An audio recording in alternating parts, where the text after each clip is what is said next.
Musical artist Marcus King and the Marcus King Band have reunited, now on tour with the release of their latest album called Darling Blue. Here's a preview of Honky Tonk Hell from the album.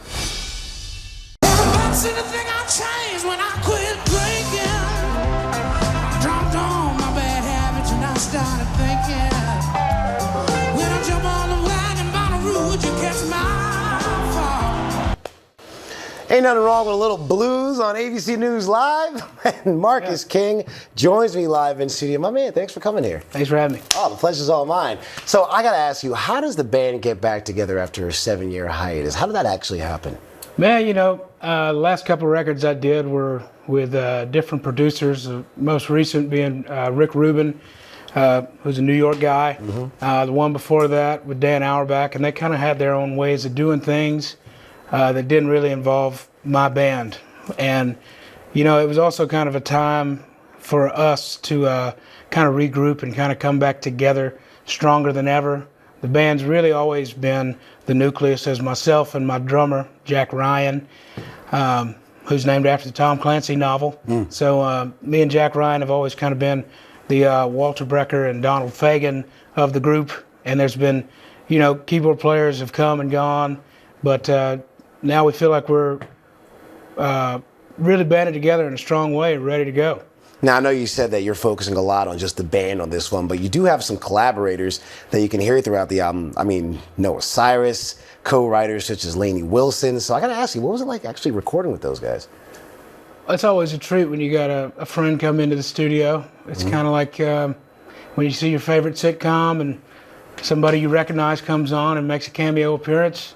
Always makes the studio pretty happy. Yeah. Everybody seems to be excited. So it's the same thing for us. You know, we're recording and we kind of get in our own groove. We get somebody to come in and we get to experience the way that they like to work. Changes things up for the day. Okay. Now, from what I know, this album, you pay homage to two very special places in your life to this album.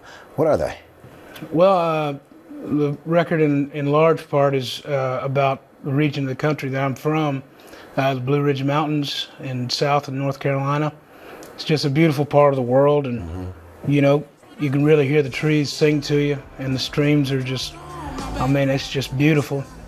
And it's a really resilient part of the country too.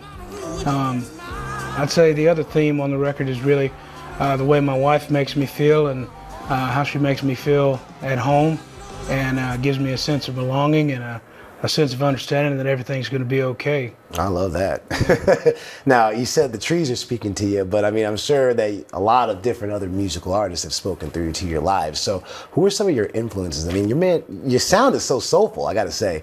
So who are some of these artists just throughout your life that you've looked up to, or you've just tried to say, you know what, I love that sound? Man, I grew up on a healthy diet of the Allman Brothers Band, Leonard Skinner, Marshall Tucker Band, who's from South Carolina. But I also had a healthy appetite for a lot of Motown artists. You know, folks like Marvin Gaye and Tammy Terrell, The Temptations were on repeat at my house. And my grandfather was a country and western purist.